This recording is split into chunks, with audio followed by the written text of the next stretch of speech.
ఒక్క ప్లాటే కొందామనుకున్నాను. మీ వెంచర్ చూసి 2 ప్లాట్లు కొన్నాను. ఇప్పుడైతే నా ఫ్రెండ్స్ రిలేటివ్స్ అందరికీ చెప్పేశాను కొనమని. S Square S Infracon.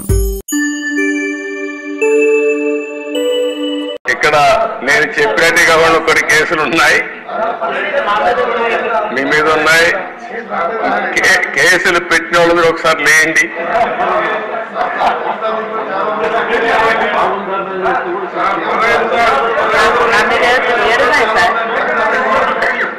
చూసారా దేశ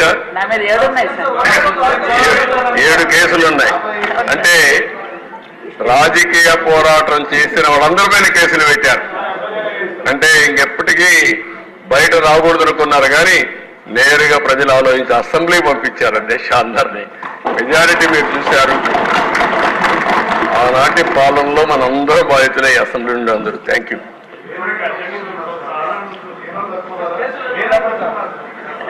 నెక్స్ట్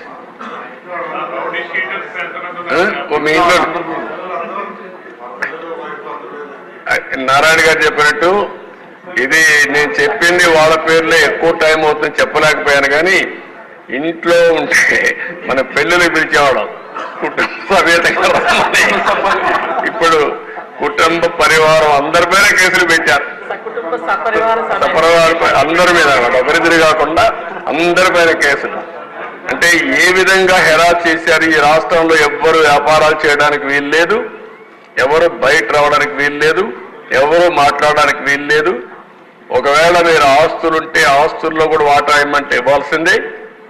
ఇలాంటి భయంకరమైన పరిస్థితులు. నారాయణ గారు అయితే కూతుర్లు పెట్టారు, వాళ్ళ మిస్సెస్ పేరు పెట్టారు, అందరినీ వదిలిపెట్టలేదు. లేని వాళ్ళు చాలా మంది తక్కువ ఉన్నారు. ఇక్కడ 20 కేసులు ఉన్నాయి.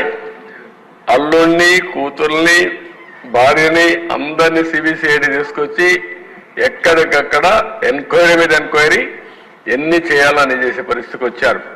ఇప్పుడే ఒక చంద్రమోహన్ రెడ్డి గారు చెప్తున్నారు, కేసులు లేని వాళ్ళు పుణ్యాత్ములు, వాళ్ళకు బోనస్ అది ఎవరున్నారు పైకి లేవని ఒకసారి చూపించడానికి. కేసులు లేని వాళ్ళు అదృష్టవంతుల వాళ్ళు. చూసారా దేశ కేసులు లేని వాళ్ళు వీళ్ళు మాత్రం మెజారిటీ బాధితులు. Okay, thank you.